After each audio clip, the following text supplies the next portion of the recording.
भगवते वासुदेवाय नारायणं नमस्कृत्य नरं चैव नरोत्तमं देवीं सरस्वतीं व्यासं ततो जयमुदीरये। हे कृष्ण करुणा सिन्धो दीनबन्धो जगत्पते गोपेश गोपिका कान्त राधा कान्त नमोऽस्तुते। तप्त काञ्चन गौरांगी राधे वृन्दावनेश्वरी वृषभानुसुते देवी प्रणमामि हरिप्रिये। जय श्री कृष्ण चैतन्य प्रभु नित्यानंद श्री अद्वैत गदाधर श्रीवासदि गौरभक्तवृन्दा। हरे कृष्ण कृष्ण कृष्ण हरे हरे हरे राम राम राम हरे हरे। ஹரே கிருஷ்ணா. அனைத்து பக்தர்களுக்கும் என் மிக பணிவான வணக்கம். இனியும் 2 வாரத்துல ஸ்ரீகிருஷ்ண ஜெயந்தி வரப்போகுது. தமிழ் கீதால இருந்து நிறைய பக்தர்கள் விருந்தாவனம் ஜெய்ப்பூர் எல்லாம் புனித யாத்திரை போறாங்க. ரொம்ப விசேஷமான நாள். இன்னைக்கு எனக்கு கொடுக்கப்பட்ட தலைப்பு காளியன், காளிய காட். விருந்தாவனத்துல அழகான ஒரு கதை. நிறைய பேருக்கு இது ரொம்ப ஆச்சரியமா இருக்கும். என்ன அப்படின்னா, விருந்தாவனத்துல கருடனுக்கு அனுமதி கிடையாது. விருந்தாவனம் ஒரு புரிந்து கொள்ள முடியாத ஒரு புனித தலம். சில நேரத்துல விருந்தாவன லீலைகள் சாதாரண மனிதர்களால புரிந்து கொள்ளவே முடியாது. பாருங்க, லட்சுமி தாயாருக்கு உள்ள அனுமதி கொடுக்கல கோபியர்கள். நீங்க போய் கடும் தவம் செஞ்சு ஒரு கோபிகையாக மாறி வந்தாதான் உள்ள விடுவோம் அப்படின்னு கோபிகைகள் லட்சுமி தாயார்கிட்ட சொல்லிட்டாங்க. அதுக்கப்புறம் அதே மாதிரி சிவபெருமான் கிட்டையும் சொல்லிட்டாங்க. இங்க என்னன்னா, இனி ஒரு லீலை. கருடனுக்கு விருந்தாவனத்துல உள்ள போக அனுமதி கிடையாது. நீங்க தமிழ்நாட்டுல எந்த நாராயணர் பெருமாளோட கோயில் வேணா பார்த்துக்கோங்க, முன்னாடி பெருசா கருட ஸ்தம்பம் இருக்கும். பெருசா ஒரு என்னது மரம், கருட ஸ்தம்பம், மேல கருடன் உட்கார வச்சிருப்பாங்க. உள்ள போனாலும் என் முதல்ல கருடனை பார்க்கலாம்.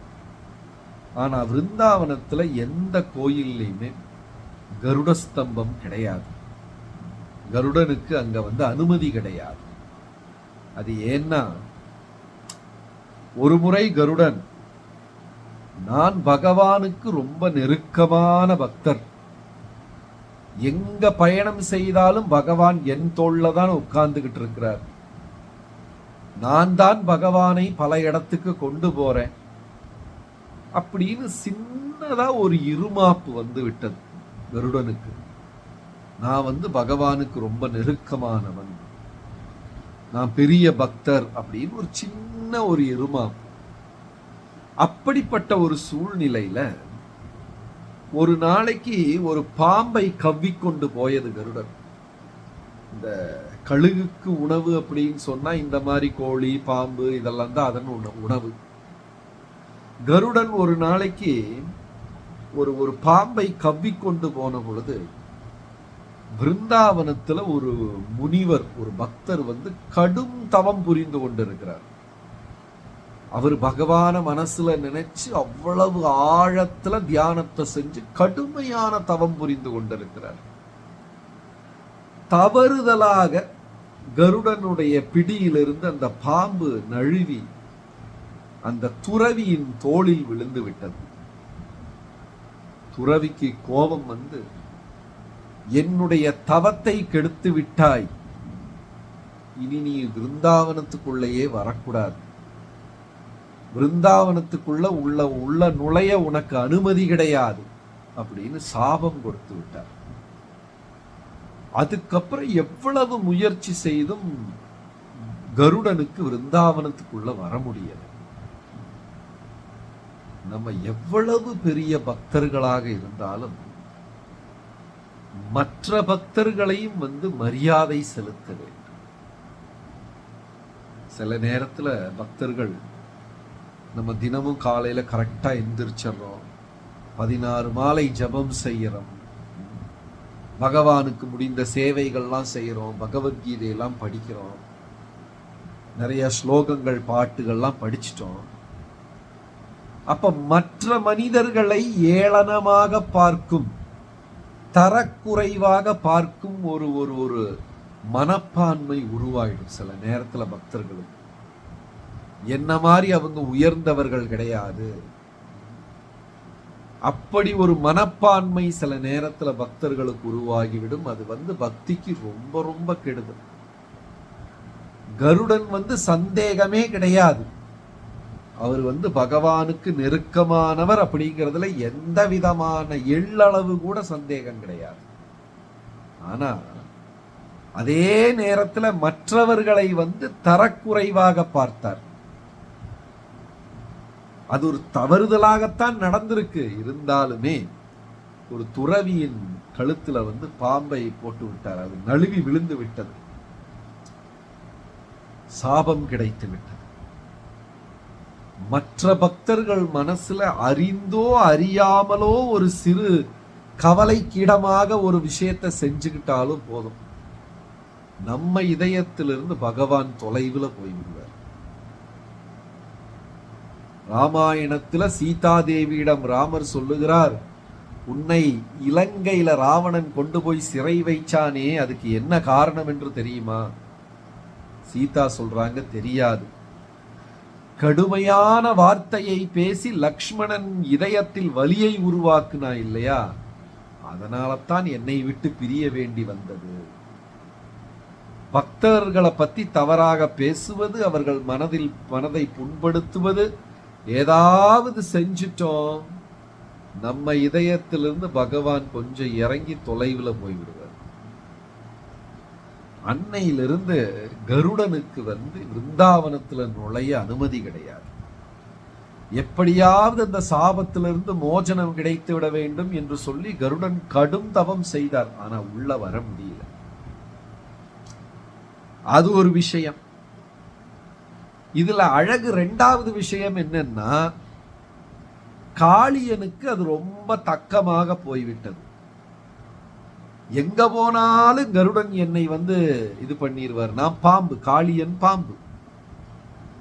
எங்க போனாலும் என்னை அவர் இது பண்ணுவார், அட்டாக் பண்ணுவார்.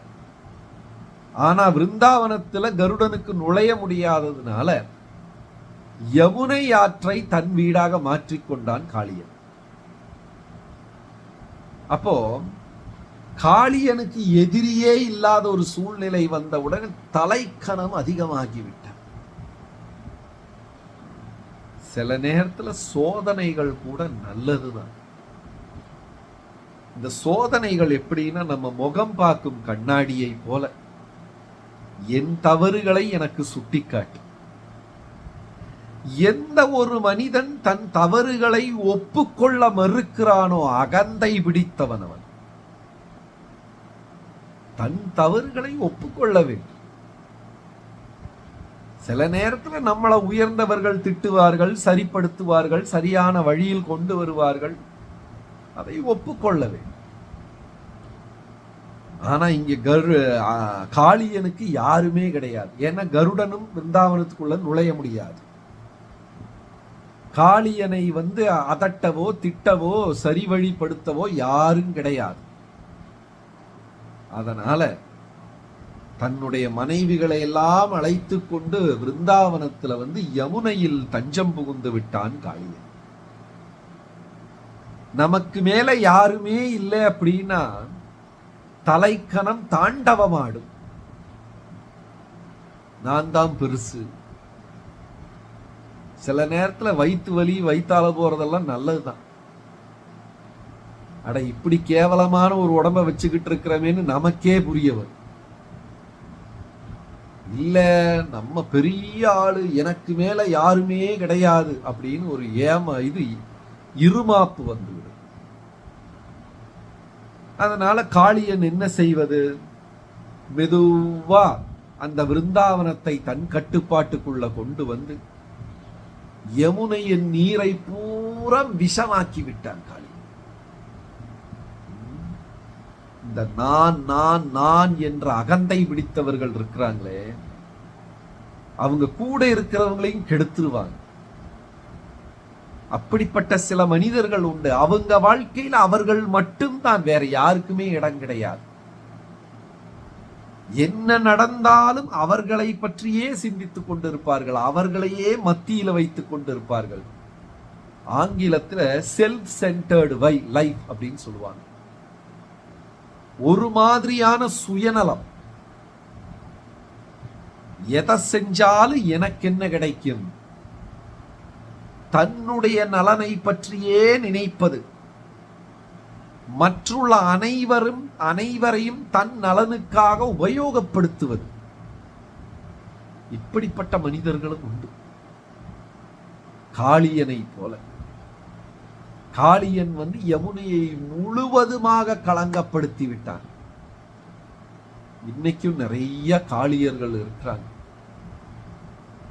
பூரா வட இந்தியால பெரிய பெரிய தொழிற்சாலைகளை தொடங்கி அந்த தொழிற்சாலையில் இருந்து வரக்கூடிய கழிவு நீரை பூரா யமுனால திறந்து விட்டு, டெல்லி மாநகரத்துல யமுனா பக்கத்திலேயே போக முடியாது, அவ்வளவு நாற்றம். அந்த யமுனை நதியவே டெல்லியில கெடுத்து விட்டார்கள் தொழிற்சாலை உடைமையர்கள். அவர்களுக்கும் காளியனுக்கும் என்ன வித்தியாசம்?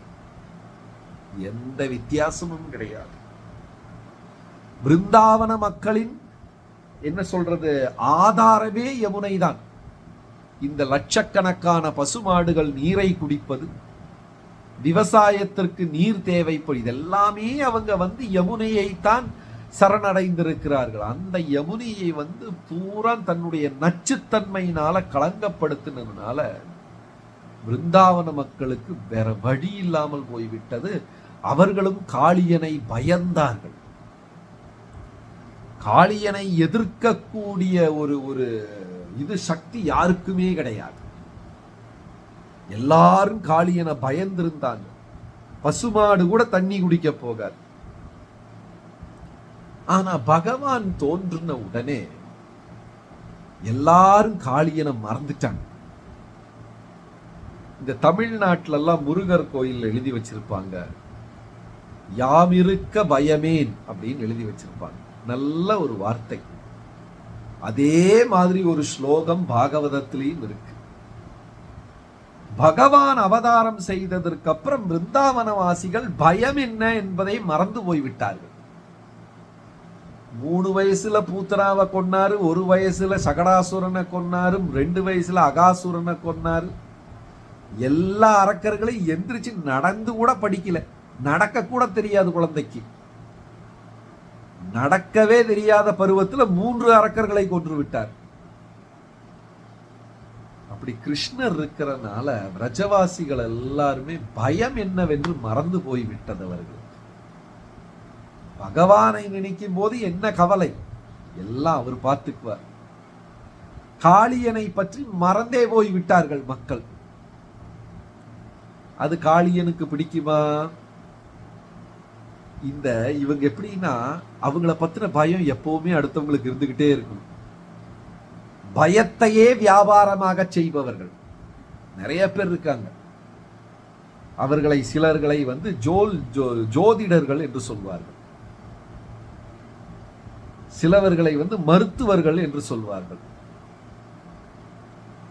சிலரை அட்வொகேட் என்று சொல்வார்கள். இவங்களுக்கெல்லாம் என்ன வேலைன்னா, மனிதனின் பயத்தை காசாக்குறது. இந்த ஜோதிடர் கிட்ட போய், எல்லாரையும் நான் சொல்லல, அப்படி கொஞ்சம் பேர் இருக்கிறாங்க, நல்லவங்களும் இருக்கிறாங்க. இந்த ஜோதிடர்கள் கிட்ட போனா, சனி காலம்பா, சனி உனக்கு இனி 7.5 வருஷம் சனி, உன்னை போட்டு பாடா படுத்திரும். அவனே நொந்து போய் வந்திருக்கிறான். அவனை இல்லாத பயமெல்லாம் காட்டி சனிக்கிழமை அவனுக்கு மட்டும் வர்ற மாதிரி. சனிக்கிழமை எல்லாருக்கும் தான் வரும். ஒரு மனிதனாக பிறந்து விட்டால் அவன் வாழ்க்கையில் 7.5 ஆண்டு சனி. அது ஒன்னா முதல்ல வரும், இல்லைன்னா நடுவுல வரும், இல்லைன்னா எப்பவாவது வந்துதான் ஆகணும். இந்த பூமியில வேற யாருக்குமே சனி வராத மாதிரி அந்த ஒரு மனிதனுக்கு மட்டும் வருவது மாதிரி பேசுவாங்க. அப்படியெல்லாம் கிடையாது. சிலவங்களுக்கு முன்னாடி வரும், சிலவங்களுக்கு மத்தியில வரும், சிலவங்களுக்கு கடைசியில வரும். அது வந்தா அதோட வேலையை பண்ணிட்டு போகணும், அவ்வளவுதான். அவனை பயமுறுத்தி நீ மஞ்சக்கயிறை கட்டு, பச்சைக்கயிறை கட்டு, அங்க போய் உருண்டுகிட்டு வா, இந்த குளத்துல குளிச்சுக்கிட்டு வா, எனக்கு அதை கொண்டு வந்து கொடு, இதை கொண்டு வந்து கொடு, அவன் பயத்தை வியாபாரமாக்கி விடுவார்கள். இப்படி நிறைய தொழில் வந்து விட்டது இந்த காலத்துல. ஜோதிடர்கள், சில மருத்துவர்கள், நீ ஒரு வாரம் முன்னாடி வந்திருந்தேன்னா உன்னை காப்பாத்தி இருக்கலாம். உடல் பூரா பரவி விட்டது. இப்ப இந்த மருந்த வெளிநாட்டில இருந்து வர, அதை கேட்ட உடனே அவனுக்கு பாதி உயிர் போயிடும். கொஞ்சம் மீத உயிர் இருந்ததுன்னா அந்த பில்ல பார்த்தா அதுவும் போயிடும். அதே மாதிரி சில வழக்கறிஞர்கள், ஒரு தடவை நம்ம போய் ஒரு கேஸ் அவங்க கிட்ட ஃபைல் பண்ணிட்டோம்னா நம்ம அவங்களுடைய லைஃப் மெம்பர். அவங்க முடிவு பண்ணிடுவாங்க 20 வருஷத்துக்கு இவன் கேஸ முடிக்கவே கூடாது. அவன் நீதிமன்றம் வழக்கறிஞர் வீடு ஏறி இறங்கி ஓடா தேய்ந்து போய் விடுவான். பயம். எப்பொழுதும் மனிதர்களை சில விதமான பயத்தில் வைத்து கட்டுப்படுத்துபவர்கள். அந்த காலத்துல பள்ளிக்கூடத்துக்கு போனா வாத்தியார்கள் இருப்பாங்க, பெரம்பால சொல்லி கொடுக்கிறவங்களும் இருப்பாங்க, அன்பால சொல்லி கொடுக்கிற வாத்தியார்களும் இருப்பார்கள். ரெண்டு பேர்கிட்ட இருக்கிற குழந்தைகளும் படிக்கும். ஆனா அன்பால சொல்லி கொடுக்கிற வாத்தியார்களின் மாணவர்கள் நாளைய தலைவர்களாக மாறினார்கள். பிறம்பால் சொல்லிக் கொடுத்த வாத்தியார் ஆசிரியர்களின் மாணவர்கள் நல்ல மாணவர்களாக மாறினார்கள். ரெண்டு வித்தியாசம் இருக்கு. பெரம்ப காமிச்சே அடிச்சடிச்சே சொல்லிக் கொடுத்த ஆசிரியரின் பிள்ளைகள் நல்ல மாணவர்களானார்கள். ஆனால் அன்பால சொல்லிக் கொடுத்த ஆசிரியரின் பிள்ளைகள் தலைவர்களாக மாறினார்கள். ஒரு முறை அப்துல் கலாம் ஐயாவிடம் ஒருத்தர் கேட்டார், ஒரு நிருபர், உங்களுக்கு கோபம் நான் பார்த்ததே இல்லையே. யாருமே அவருக்கு கோபமே வந்தது இல்லையா. யாரோ கேட்டப்போ, இல்லப்பா எனக்கு கோபம் வந்திருக்கு, நான் வாழ்க்கையில 2 முறை கோபப்பட்டிருக்கிறேன்னு சொன்னாராம். அவர் வாழ்க்கையிலேயே மொத்தமே 2 முறை தான் கோபப்பட்டிருக்கிறார். நம்மள சில மக்கள் மணி நேரத்துக்கு 2 தடவை கோபப்படுறவங்க எல்லாம் இருக்கிறாங்க. அப்ப அந்த நிருபர் கேட்டாரா, எப்படி உங்களுக்கு கோபமே வரல அப்படின்னு கேட்ட பொழுது அவர் சொன்னாரா, கோபப்பட்டு என்ன பிரயோஜனம்? கோபம் வரும்பொழுது நம்ம கடுமையான வார்த்தைகளை பேசி விடுவோம். அந்த கடுமையான வார்த்தைகளை பேசிவிட்டால் அதன் தாக்கத்தை அழிக்கவே முடியாது என்று அவர் வாழ்க்கையில சிறு பிள்ளையாக இருந்த போது நடந்த ஒரு அனுபவத்தை சொன்னாராம். அவர் சாதாரண ஒரு குடும்பத்தில் பிறந்தவர் அப்துல் கலாம். அப்பா கூலி வேலைக்கு போறவரு, அம்மா கூலி வேலைக்கு போறவங்க, 8-10 பசங்க. இவர் என்னடானா ராமேஸ்வரம் கோயிலையே சுத்தி வருவாரு. சின்ன மாணவனாக இருந்த போதே ஒரு முஸ்லிம் குடும்பத்துல பிறந்தவராக இருந்தால் கூட பகவத்கீதையெல்லாம் படிச்சுட்டார். ஏன்னா நண்பர்கள் எல்லாம் அக்ரகாரத்து பிராமணர்கள். அவங்க பகவத்கீதை ஸ்லோகம் படிக்கும் போது இவரும் கூட சேர்ந்து படிச்சுக்கிட்டார். எல்லாமே எல்லா மதத்தின் மீதும் பேரன்பும் மரியாதையும் வைத்துக் கொண்டிருந்தார். அவரு அவங்க வீட்டுல எல்லாரும் கூலி வேலைக்கு போறாங்க. நைட்டு அம்மா என்ன சமையல் செய்வாங்களாம். 10-12 பிள்ளைகள் ஏதோ சமைச்செல்லாம் கொடுத்துருவாங்க. சில நேரத்துல சுவையா இருக்கும், சில நேரத்துல சுவையா இருக்காது, சில நேரத்துல கரிந்து போய்விடும். உடனே மற்ற பிள்ளைகள் எல்லாம் வந்து வேண்டாமா, இது கரிஞ்சு போச்சு, இது நல்லா இல்லை, அது நல்லா இல்லை அப்படின்லாம் அந்த குழந்தைக அழும்.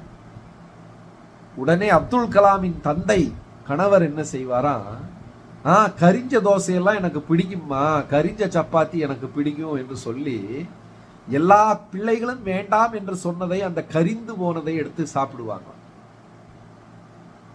ஒரு முறை இவங்க உணவகத்துக்கு போயிருக்காங்க, ஒரு ஹோட்டலுக்கு.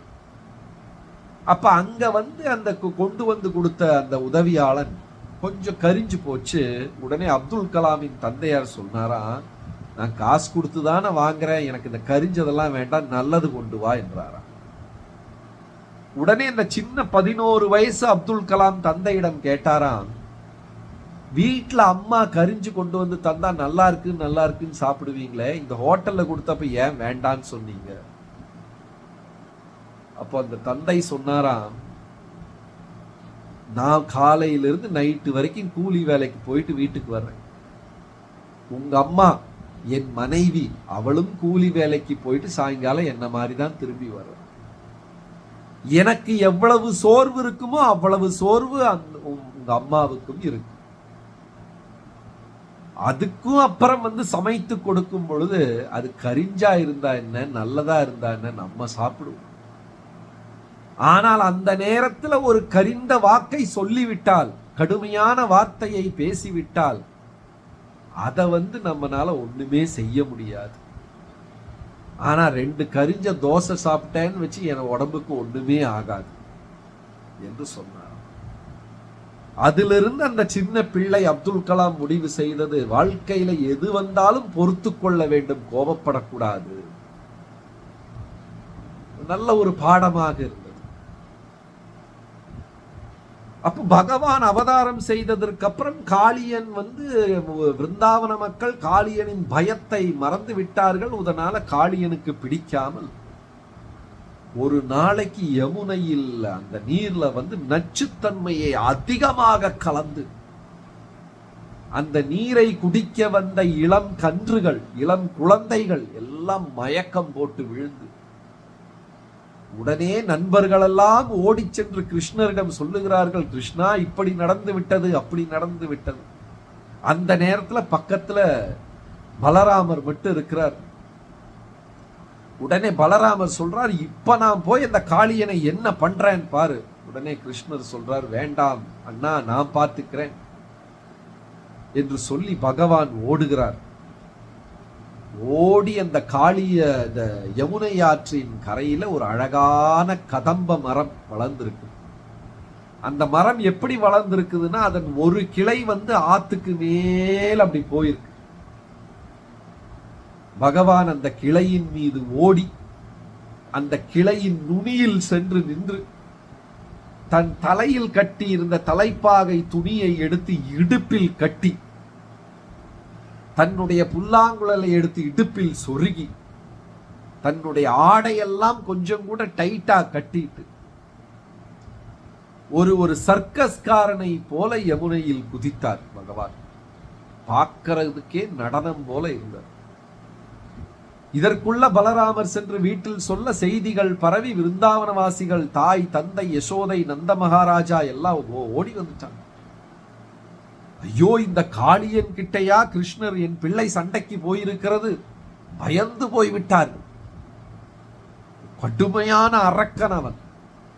எல்லாரும் வந்து யமுனையின் கரையில ஒன்றாக கூடி சேர்ந்து இருக்கிறார்கள். சில நிமிடங்கள் ஆகிவிட்டது, கிருஷ்ணரை வெளியில காணும்.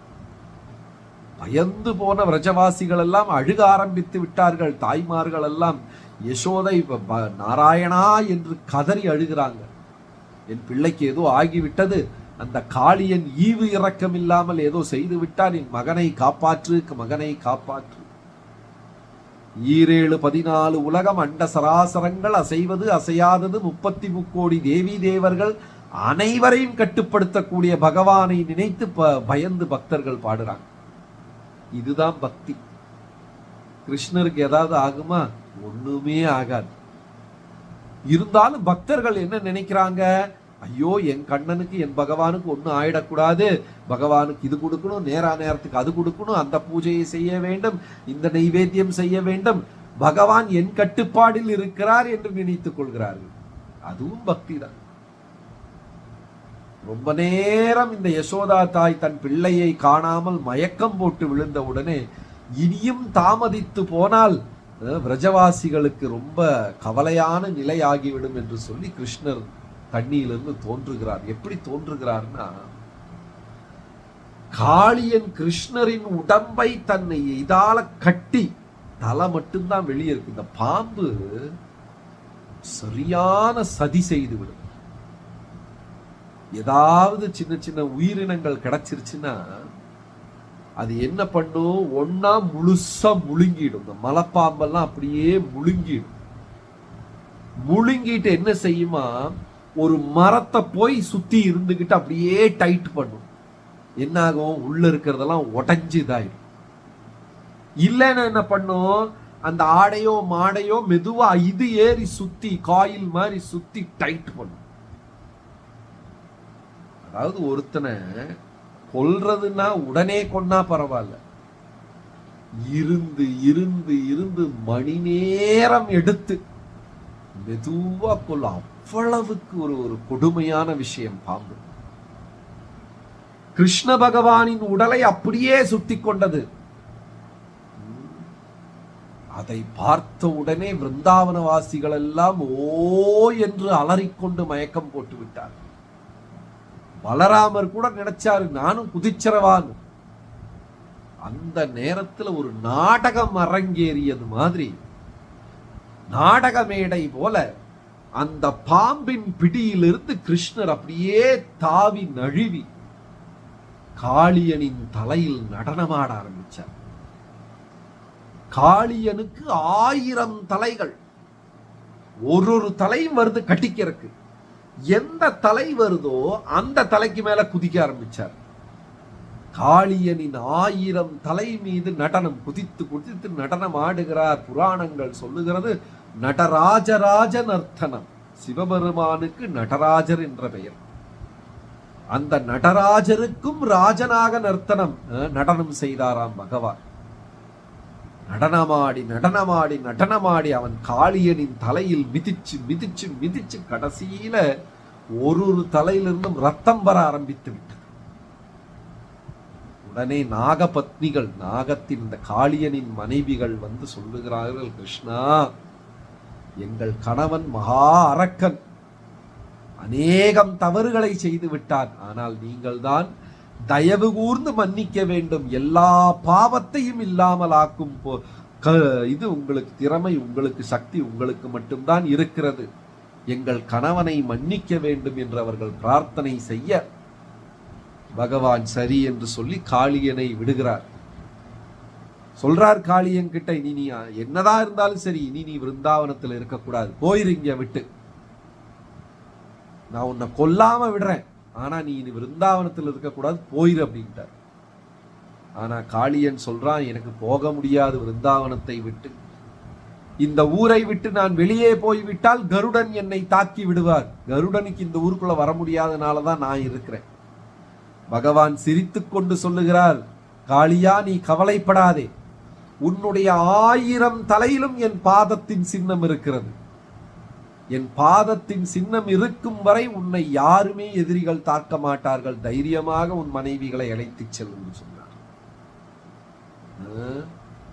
நம்ம கூட ஜபம் பண்ண மறந்தாலும் திலகம் போட மறந்துடாதீங்க. நெத்தியில அந்த திலகத்தை போட்டுக்கிட்டோம்னா பகவானுடைய பாதத்தின் இருக்கிறதுனால யாருமே நம்மளை தாக்க மாட்டாங்க. எப்படி காளியனுக்கு தைரியம் கொடுத்து பகவான் அனுப்புனாரோ, என் பாத சின்னம் உன் தலையில இருக்கிற வரைக்கும் எந்த எதிரியும் உன்னை தாக்க மாட்டாங்க அப்படின்னு.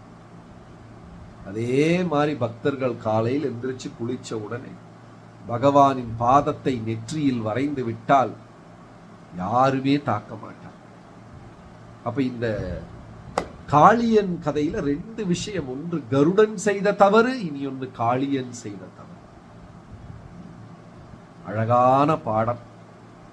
ஹரே கிருஷ்ணா. நன்றி, வணக்கம்.